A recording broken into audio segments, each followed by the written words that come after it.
Alright, and we're back, party people. So I think I will spare you from having to hear my rants. Try not to narrate too much more and just provide proof of this dance that I'm going on with nature and how it will influence continuing to narrow my focus of discussing symptoms within our society, as discussed in the previous two experiments.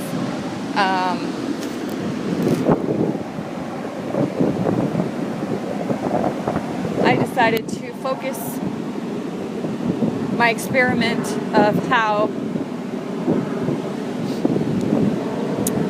mind and body connections can affect the political system. Specifically, how mind and body connections can not just treat symptoms, but prevent symptoms that of our current political system. So what does that mean? I guess I am going to narrate for a little bit longer.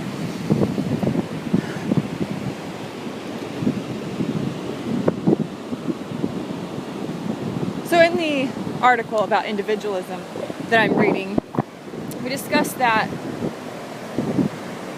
this division between liberal and conservative is a symptom of the Constitution, because the Constitution promotes this idea of inalienable rights of citizens. And so in defense of these inalienable rights,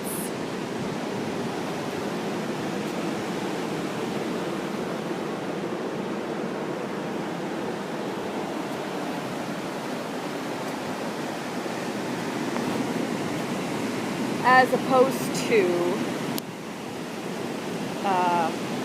what's best for society, we argue things like, we argue individual rights instead of arguing how our government can be more supportive for society as a whole. So instead of discussing how we can make amendments to the Constitution that create a better system for crime and punishment, like poverty prevention, we discuss prisoners' rights, and we discuss the war on drugs. All these being individual focuses instead of demanding change to the system. Because in a sense, we're kind of a slave to the system. If we continue this idea of democracy that just promotes individual rights, all individuals are never going to agree. So this means to no end that we will just continuously arguing back and forth, because when liberals get more rights, then conservatives get less rights, and vice versa, and so on and so forth. But what if could discuss a system that doesn't put too much rights in anyone's hands, takes away rights from a free market, takes away some individual rights for the common good, which inevitably gives those rights back, but not in the form of individual rights, in a form of interdependent collective rights, which inevitably is the same. It just works better in a system. Just like the ocean. If all the little fishies said, we dominate and we shouldn't be eaten by the whales anymore, the ocean would be overrun by fish. I don't know if that is true at all. nor has any scientific bearing. But, so,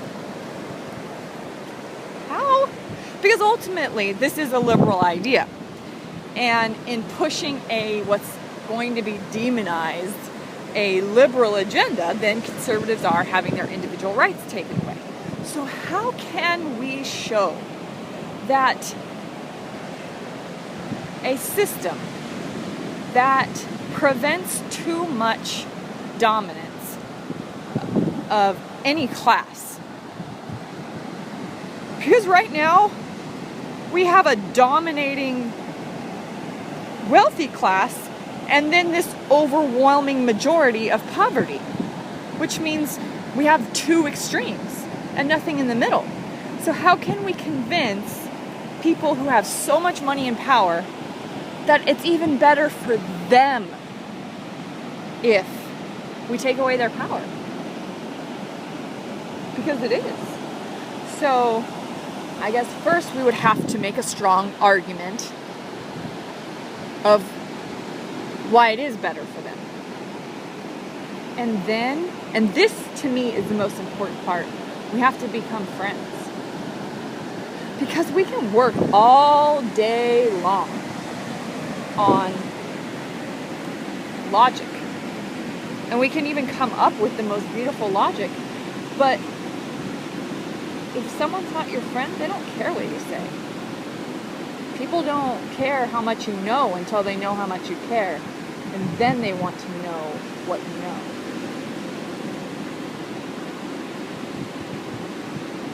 So my greater mission in life is not being the most eloquent, obviously,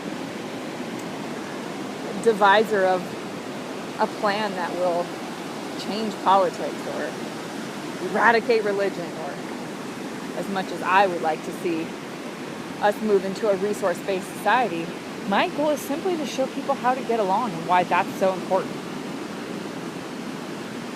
And I suppose you can't have one without the other. So both are a means to my ultimate end desire, which is unity and peace in the world. You can't have peace and unity simply with logic.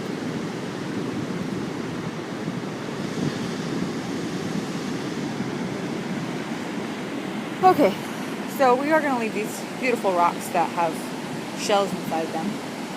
Unless that's just really artistic formations of bird poop. Maybe it is. I don't know. We're going to move on.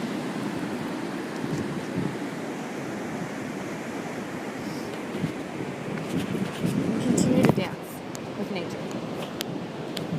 Moving through space, which is what dance is. Simply movement through space.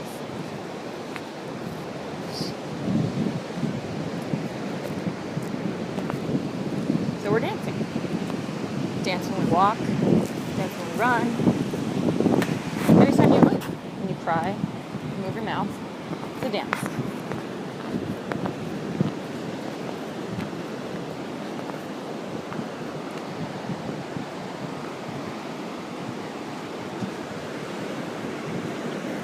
We're going this way, one, because obviously it's a beautiful walk. And two, I like to walk down this way and then go back up this way. I've actually never tried to go back up the same way I came. More so because once I get down here, I don't want to just go back up. I want to walk on this beautiful beach.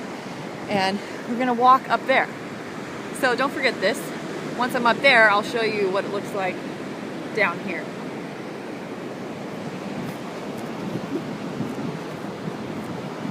Sorry if you're seasick. I get it. Seasick. Sick of the sea. The sea's right there.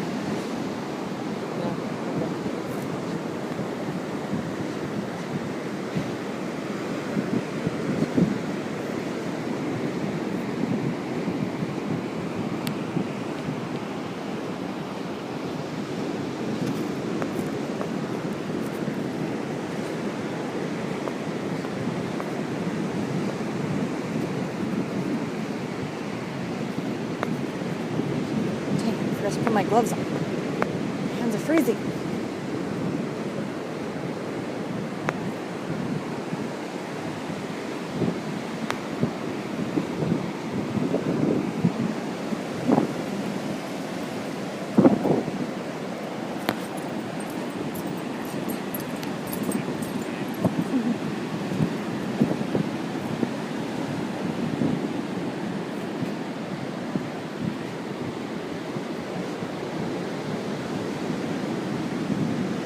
Almost reached our destination.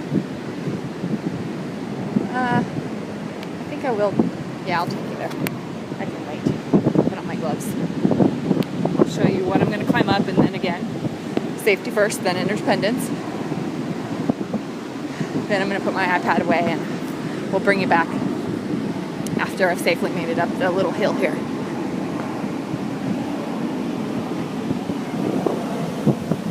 Goodbye to the waves and the sun.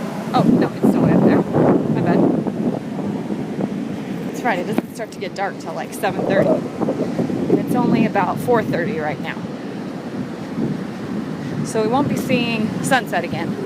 But maybe, just maybe, we'll do another Dance with Nature before the end of this project. And so here, near where these people are, perfect place to get back up.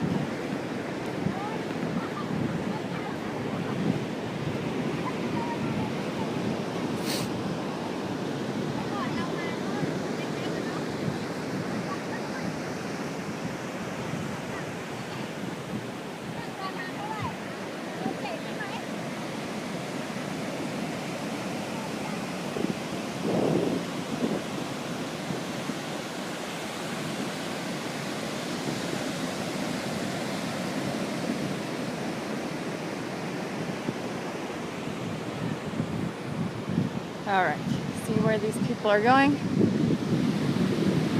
Climb right up there. So I'll see you on the flip side.